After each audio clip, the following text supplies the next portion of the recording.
Gold, trusted gold buyers. మీరు తాకట్టు పెట్టిన బంగారాన్ని విడిపించి ఈ రోజు ఉన్న మార్కెట్ ధరకు కొనబడను. చూసారా, ఎంవి రెడ్డి గారి పేరు మర్చిపోయారు. రాశాను.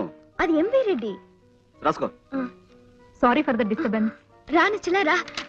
ఏం లేదు, ఊరికే మాట్లాడుకుంటున్నాం. Please be seated.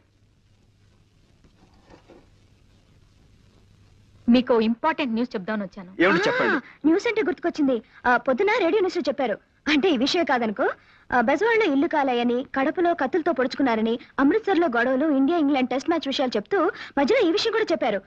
కాకినాడలో మెదడువాపు వ్యాధికి గురై 4 చచ్చిపోయారట. నువ్వు కనపడగానే ఈ విషయం అడుగుదాం అనుకున్నాను. అసలు మెదడువాపు వ్యాధి అంటే ఏమిటే? అది ఎందుకు వస్తుంది? అదంత భయంకరమైన వ్యాధి. మీ పెద్దక్కయ్య ఉండేది కాకినాడలోనే కదూ? అవును. ఏ అది ఆ వ్యాధికి కారణం. అంటే ఇలా ఛాన్స్ దొరికితే చాలు ఏకబిగిన గంటలు అనవసరంగా మాట్లాడేస్తుంటే ఎదురు వాళ్ళకు వచ్చే వ్యాధినే మెదడువాపు వ్యాధి అంటారు. ఆ వ్యాధి తెప్పించే విద్య మీ వంశంలో మాత్రమే ఉంది. చాలా ఊరుకోండి. మీరు మాత్రం ఎక్కువ మాట్లాడా. నేను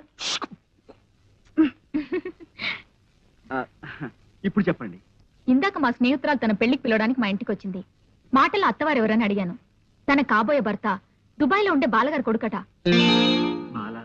బాలంటే సంటబ్బాయి పెంతలు కదూ? అవునండి, పెళ్లి పనుల గురించి వైజాగ్ వచ్చారట. ఇప్పుడు ఇక్కడే ఉన్నారు. ఆవిడ్ని కలుసుకుంటే ఈ కేసు మనసులో విడిపోతుంది. నేను చెప్పేది వినరా? మనం చంటబ్బాయి కాదని ఇంట్లోంచి గెంటేశారు కదా, 4 రోజులు ఆ ఇంటి మీద ఒక కన్నేసి ఉంచుదాం. ఇంకో కన్ను అదే కదేద్దాం మరణాల మీద. నీకెప్పుడు తిండి కూడా నేను చెప్పేది వినరా? అసలైన చంటబ్బాయి ఎవరో తెలుసుకుని వాడిని కిడ్నాప్ చేసి మనిద్దరం చెరొక 5 లక్షలు మిగుల్చుకునేలా 10 లక్షలు బేరం పెడదాం. ఇదే బాగానే ఉంది, కానీ వాళ్ళకి అసలైన చంటబ్బాయి దొరక్కపోతే ఓ ప్లాన్ వేసుకుని ఉందాంరా. అసలైన మనిషి దొరికాడనుకో మన పంట పండుతుంది, లేదనుకో ఓ ఐడియా నష్టపోతాం తప్ప 5 పైసలు కూడా నష్టం లేదుగా.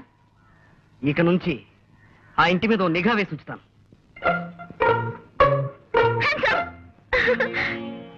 అరే, భయపడి పెద్దగా అరుస్తారనుకున్నాను. భయపడలేదే?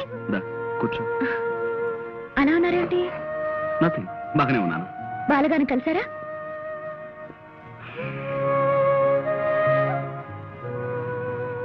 ఒంట్లో బాగుండలేదా? బాగానే ఉంది. మధ్యాహ్నం నుంచి అలా గాలి తీసేసిన కాలిబంతిలా డల్ గా ఉన్నారమ్మా. నేను ఎన్నిసార్లు అడిగినా జవాబు చెప్పలేదు. గురూజీ అలా ఉంటే నాకేం తోచడం లేదు. కాస్త మీరైన విషయం కనుక్కోండి. ఏముందని చెప్పడానికి? జ్వాల, మనం రేపు కలుద్దాం. ఈ వేళను కాస్త ఒంటరిగా వదిలే ప్లీజ్.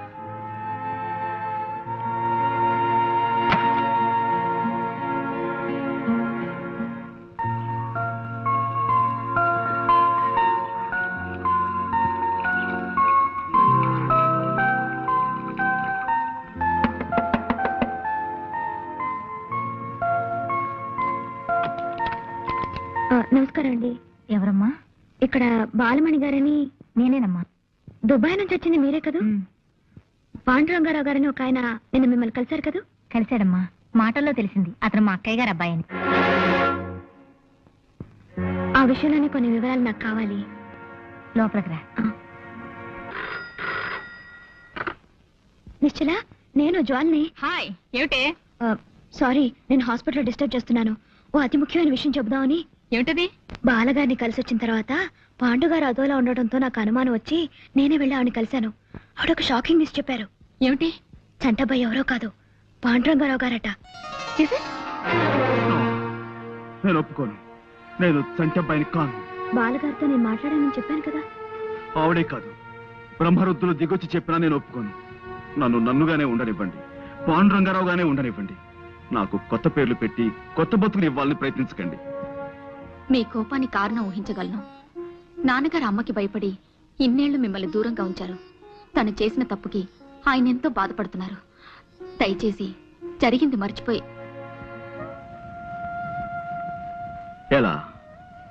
ఎలా మర్చిపోమంటారు? నేనెలా మర్చిపోగలను? కోటీశ్వరుడైన తండ్రి ఉన్న అమ్మ 4 ఏళ్లలో పాచి పని చేసుకుని బతికిన జ్ఞాపకాలని మర్చిపోమంటారా? వచ్చే రాబడి చాలక నా మందుల కోసం అమ్మ తన అభిమానాన్ని చంపుకుని రాత్రులు చీకట్లో కలిసిపోయి శోకదేవతల కన్నీటితో ఊళ్ళో అడుక్కున్న సంఘటనల్ని మర్చిపోమంటారా? తండ్రి ఎవరో తెలియని బిడ్డ అని లోకం నన్ను చేసిన ఎగతాళిని మర్చిపోమంటారా? చచ్చిపోయిన అమ్మను తగలబెట్టడానికి డబ్బులు లేక ఏం చెయ్యాలో తోచని 7 ఏళ్ల వయస్సులో నేను గుండె పగిలేలా ఏడ్చిన ఏడుపును మర్చిపోమంటారా? స్పృహ తప్పి పడిపోయిన నేను కళ్ళు తెరిచేసరికి అమ్మని మున్సిపాలిటీ వాళ్ళు చచ్చిన కుక్కలతో పాటు కలిపేసి తగలేశారన్న ఆ పిడుగులాంటి వార్తను మర్చిపోమంటారా? ఇంత పెద్ద లోకంలో ఆకలేసి నేను ఏడిస్తే గుండెల్లో దాచుకునే ఒకే ఒక వ్యక్తి అమ్మా. ఇక లేదని, తిరిగి రాదని తెలిసిన ఆ క్షణంలో పేగులు తెగిపోయేలా అమ్మా అమ్మా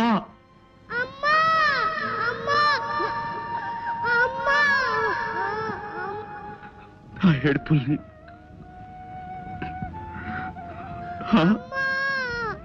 అడుక్కోకూడదని అభిమానం ఓవైపు పగ్గాలు వేసి ఆపుతున్నా, ఆకలికి తట్టుకోలేక మొదటిసారి నేను చెయ్యి జాపి అడుక్కున్న క్షణంలో నా మనసు పడ్డ రంపపు కోతని మర్చిపోమంటారా? ఎండకి ఎండుతూ, వానకి తడుస్తూ, చెట్టుకైనా కప్పుకోవడానికి తలదాచుకోవడానికి ఆకులు ఉంటాయి. నాకు నాకు జానుడు ఆశ్రయం కూడా లేదే అని నేను కుమిలిపోయిన సంఘటన మర్చిపోమంటారు. గాలికి పుట్టి ధూళికి పెరిగిన నేను తండ్రెవరో తెలియదంటే నన్ను ఒక ఒక లంచ కొడుకు అని తోటి పిల్లలు చేసిన హేళని మర్చిపోమంటారా? ఆ చిన్న మనసులో డబ్బు లేదనే కదా నాన్న అమ్మను వదిలిపెట్టి వెళ్ళిపోయాడు. ఎలాగైనా సరే డబ్బు సంపాదించి ఆయన మొహాన కొట్టాలన్న పట్టుదల పెరిగి అహోరాత్రాలు నిద్రాహారాలు మాని కూలి పని చేసి పాలు తాగితే డబ్బు ఖర్చయిపోతుందని పంపు కింద నీళ్లు తాగి బతికిన రోజుల్ని మర్చిపోమంటారు. ఎలా ఎలా ఎలా మర్చిపోమంటారు చెప్పండి? ఆవేశపడకండి ప్లీజ్. నా మాట వినరు. మీరు చెప్తుంటేనే నా కళ్ళు చెమర్చాయి. ఆ కష్టాలు అనుభవించిన మీకు ఇంకెంత బాధగా ఉంటుందో తెలుసుకోగలను. Please control yourself. మీరు ఇన్ని కష్ట నష్టాలు అనుభవించడానికి మా నాన్నగారి కారకులు. తప్పు ఆయనదే. ఇప్పుడు ఆయనే క్షమాపణ చెప్పుకుంటారు. దయచేసి ఇంటికి రండి నేను రాను. ప్లీజ్. ఇది నా ఒక్కరి సమస్య కాదు నిశ్చల్ గారు. ఈ దేశంలో ఏడాదికి 10 లక్షల మంది అనాథ శిశువులు పుడుతున్నారు. వాళ్ళంతా వాళ్ళుగా ఏ చెట్టు నుంచో పుట్ట నుంచో పుట్టలేదే. చెడుకోతిరేకంలో తమ ఆనందం కోసం తల్లిదండ్రులు చేసిన తప్పులకు జవాబులుగా పుడుతున్నారు. ఆ పుట్టిన బిడ్డల్ని పురిటికందులుగానే మెడపిసికి చంపి ఏ చెత్త కుండీలో పారేసి చేతులు దులుపుకుంటారు తల్లిదండ్రులు. వాళ్ళకి ఎవరిచ్చారా హక్కు? 100 ఏళ్ల నిండు జీవితం ముందు నా పసికందుల్ని ఈ లోకంలోకి తెచ్చిన వాళ్ళకి వాళ్ళ ఆలనా పాలా చూసే బాధ్యత లేదా? అది బరువు అనుకునే వాళ్ళు వాళ్ళ పుట్టకెందుకు కారకులు అవ్వాలి? తల్లిదండ్రుల భుజాల మీదెక్కి ఆడుకునే తోటి పిల్లలను చూస్తుంటే ఆ పసికందుల గుండెలు ఎంత బాధతో మూలుగుతాయో ఊహించగలరా మీరు? లోకం మీద కసి పుడుతుంది, మనుషుల మీద కక్ష పెరుగుతుంది. ప్రేమకు నోచుకొని ఆ గుండెలు బండలుగా మారి ఆ అనాథ శిశువులు నేరస్తులుగా, దొంగలుగా, కూలీకోరులుగా మారిపోతారు. ఈ పక్కనే ఉన్న అనాథ శరణాలయం మీరు ఎప్పుడైనా చూశారా? అందులో ఎవరికి పుట్టామో, ఎందుకు బతుకుతున్నామో తెలియని ఎందరు పసికందులు ఉన్నారో మీరు ఎప్పుడైనా గమనించారా? లేదు. మీ ఉన్న వాళ్ళ కళ్ళు చాలా చిన్నవి. మీకు అవసరమైనవే మీ కళ్ళ కనిపిస్తాయి. అందుకే మీలాంటి వాళ్ళంటే నాకు చాలా.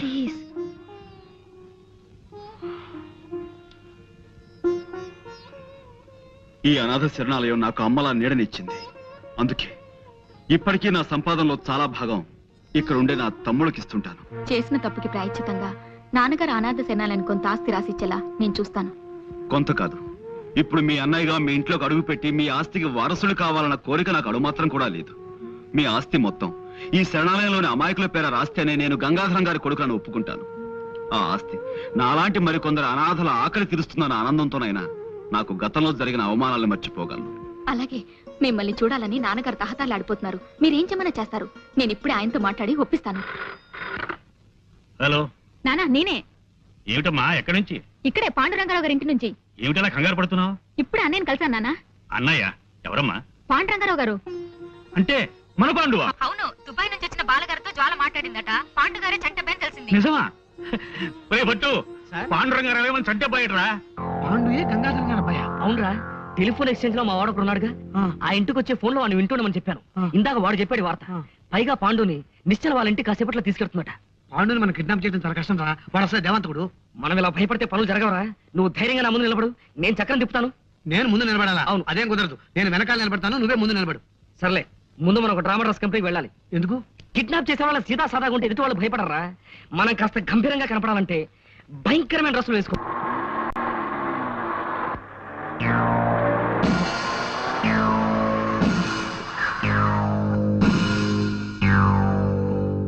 గుర్తుపట్టారా?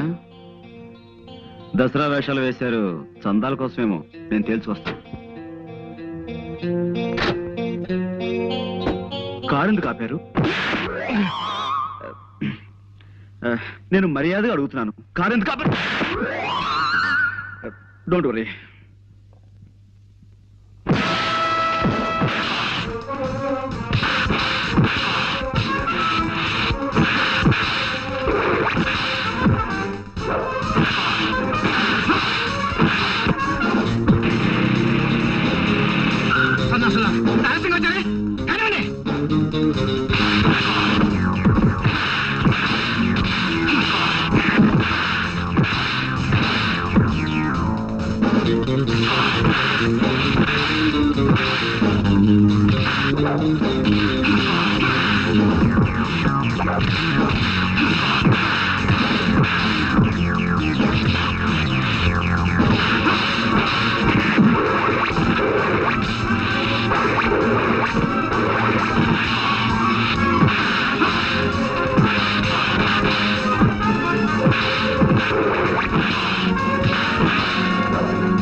ఇంతమంది వచ్చారంటే వీళ్ళ వెనక ఏదో పెద్ద ముఠా ఉండి తీరాలి. వీళ్ళతో చేయి కలిపి ఆ ఆచుకి కనిపెట్టి వీళ్ళ పని పట్టాలి. మిస్టర్, నువ్వేరా? చూడండి బ్రదర్, ఇంతమందిని తీసుకొచ్చారు. ఇంతమంది కాదు కదా, ఎంతమంది వచ్చినా సరే నేను తలుచుకుంటే వాళ్ళని చెత్త కొట్టుడు కొట్టగలను. ఆ సంగతి మీకు తెలియదేమో. ఎందుకే అనవసరంగా డబ్బు ఖర్చు పెడతారు? ఖర్చు పెట్టడానికి మేమన్నా చచ్చు వేధవలమా? నువ్వే చంటబ్బావని మాకు తెలిసింది. నిన్ను చోటుకు తీసుకెళ్లి బ్లాక్ మెయిల్ చేసి డబ్బు సంపాదించాలనే మా ప్లాన్. హాయిగా కోట్లు మా అవుతాయనుకున్నావు. నువ్వు మమ్మల్ని ఇంట్లోంచి గెంటేశావు. మా కడుపులు ఎంత కాలిపోతున్నాయో నీకు తెలుసా? All right, all right, all right. ఇప్పుడు నన్ను ఏం చేయమంటారో చెప్పండి. మర్యాదగా మాకు లొంగిపో. ఓకే, పట్టుకోరా. కళ్ళు కట్టి. లొంగిపోయాను కదయ్యా, కళ్ళ గంతలు ఎందుకు? మేము తీసుకెళ్లే చోటు నీకు తెలియకూడదు.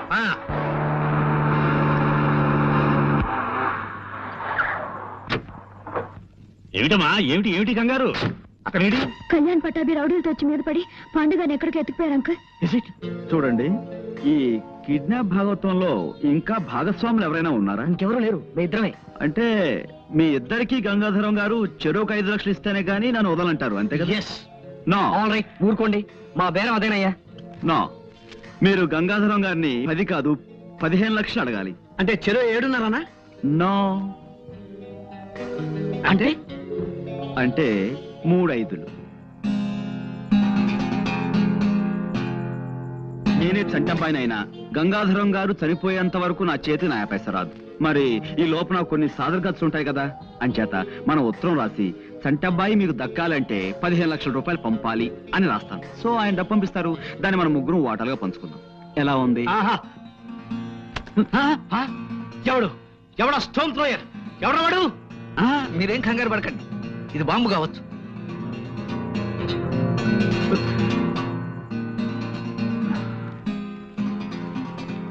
ఇదేదో ఉత్తరంలా ఉందే, మా గురూజీ రాసిందే. అలాగా, ఏ రాశాడు చదువు? నేను పాండురంగారావుని రాస్తున్నాను. మీ అందరికీ ప్రాణమైన మీ చంటబ్బాయి మీకు దక్కాలంటే వెంటనే 15 లక్షలు ఎవరైనా అబ్బాయికిచ్చి భీమిలి రోడ్డులో 20వ కిలోమీటర్ రాయి దాటాక ఉన్న నిమ్మ చెట్టు మొదట్లో దాయించి పైన కాగితాలు కప్పించమని వీళ్ళు నన్ను రాయమన్నారు. డబ్బిచ్చినట్టు నటించి వీళ్ళని మోసం చేయాలని మీరు ప్రయత్నిస్తే వీళ్ళు నా ప్రాణాలతో చెలగాటం ఆడతారు. పోలీసులకి చెప్పకుండా ఇప్పటికిప్పుడు డబ్బు పంపించండి ప్లీజ్. మీ చంటబ్బాయి. మా గురూజీ ఎప్పుడు ఇంత బేలగా రాయరే, ఏదో కోడ్ ఉండే ఉంటుంది. పైన ఒకటంకి వేశారు చూసారా, అంటే ఈ ఉత్తరంలో ఉన్న ప్రతి వాక్యం తాలూకు మొదటి అక్షరాలన్నీ కలిపి చదవమని అర్థం. ఓహో. నేను చంటబ్బాయిని కానని చెప్పు. ఇప్పుడు మనం వెంటనే ఆయన చంటబ్బాయి కాడని మనకి తెలిసిందని ఓ కాగితం ముక్క మీద రాసి నిమ్మ చెట్టు మొదట్లో పెడదాం. ఏమిటి వాళ్ళకి డబ్బు పెట్టలేదా? లేదు, కాగితం పెట్టారు అక్కడ, చదవండి. కాగితమా? మీరు తీసుకెళ్లి దాచిన పాండు మా అబ్బాయి చంటబ్బాయి కాడని తెలిసింది. మా చంటబ్బాయి బెజవాడ పాలపడి ఫ్యాక్టరీలో పనిచేస్తున్నాడని తెలుసుకున్నాం. కాబట్టి మీరు పాండుని నరుక్కుంటారో నంజుకు తింటారో మీ ఇష్టం. ఇట్లు గంగాధరం. అంటే నేను చంటబ్బాయిని కానా? చాలు, తిన్నది చాలు. నిన్న నుంచి కొత్త చికెన్ 65, మటన్ రోస్టులు, చేపలు, రొయ్యలు, నా బొంద, నా శ్రాద్ధం అంటూ తెగతిన్నావు. మాకు ఒక బండు ముక్క కూడా పెట్టలేదు. ఇప్పుడు నేను చంటబ్బాయిని కానా అని మమ్మల్ని అడుగుతున్నావా? కొట్టాలంటే నిన్న నుంచి తినమని కక్కుతావు. ఈ వల్ల మాకు డబ్బు రాకపోగా ఈ రౌడీల ఖర్చు, వాళ్ళ ఫుడ్ ఖర్చు ఒక్క కూడా ఏం సామాన్యమా? పూటకు 3 గుంటలు మింగాడు. దానికి తోడు చందాలు, దానాలు, ధర్మాలు. కక్కవాయి మొత్తం ఖర్చు చేసిన 25,000 కక్కు. Cool down. ఇంతవరకు నేను వేసిన ప్లాన్ ఏది ఫెయిల్ కాలేదు. దీన్ని కూడా ఫెయిల్ అవనివ్వను. మీకే కాదు, డబ్బు నాకు అవసరమే. మన 15 లక్షలు మనకు రావాలంటే మనం వెంటనే ఓ పని చేయాలి. ఎవరింటికో తీసుకొచ్చావేంటి? ఏమయ్యా, నేను నీకు ఫూల్స్ లా కనిపిస్తున్నావా? నేను మీతో ఏం చెప్పాను? ప్రతిరోజు సాయంత్రం 6 గంటలకల్లా గంగాధరం గారు పేకాడడానికి ఇంటికి వస్తారు. ఆ సమయంలో ఇక్కడ ఈ ఇంటి గలైనా గంగాధరం గారు తప్ప మరెవ్వరూ ఉండరు. అప్పుడు మనం ఆ ముసలోళ్ళ ఇద్దరి మీద పడి గంగాధరం గారిని కిడ్నాప్ చేస్తే వాళ్ళ అమ్మాయి దగ్గర నుంచి 15 లక్షలు రాబట్టొచ్చు అని చెప్పానా లేదా? చెప్పావనుకో. కానీ మాకు ఇంటి పొజిషన్ చూస్తే డౌట్ గా. ఇంకేం మాట్లాడకండి.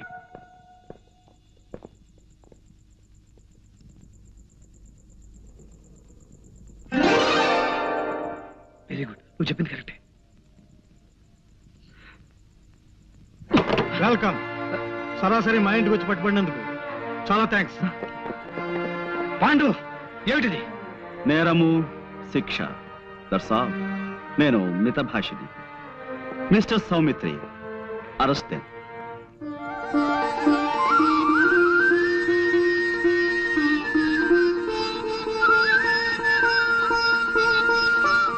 నానా, అన్నయ్య మీ చంటబ్బాయి. బాబు, నాన్న, బాబు, నాన్న.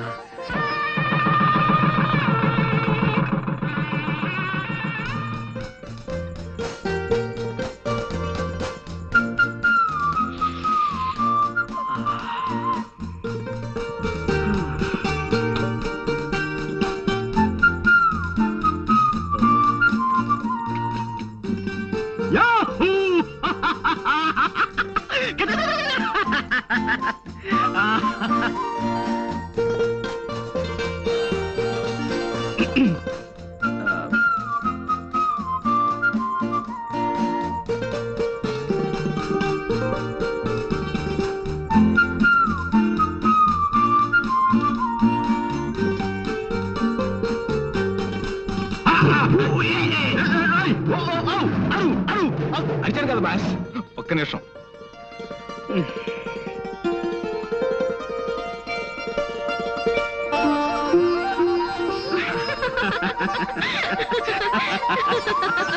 And for more videos, Please subscribe to iDream. Please subscribe to iDream. Please subscribe iDream. And please subscribe to iDream. For more videos, subscribe to iDream. please like, share and subscribe to the channel. Congratulations, iDream. Subscribe to iDream. Subscribe to iDream. So subscribe to iDream Media. iDream ki iDream team andarki huge congratulations. Please subscribe iDream Media. Please subscribe to iDream. Subscribe iDream. Please subscribe to iDream. iDream అంటే నా కళల channel subscribe చేసుకున్న నోరు తిరుగుతలేదు. మీరైతే గంట గుర్తు కొట్టండి. For more such videos, please subscribe to iDream. Subscribe to iDream. Please subscribe to iDream. Please subscribe iDream Media. Please do subscribe to iDream. Please subscribe to iDream Media. For best entertainment and information, please subscribe I dream. And don't forget to subscribe to iDream.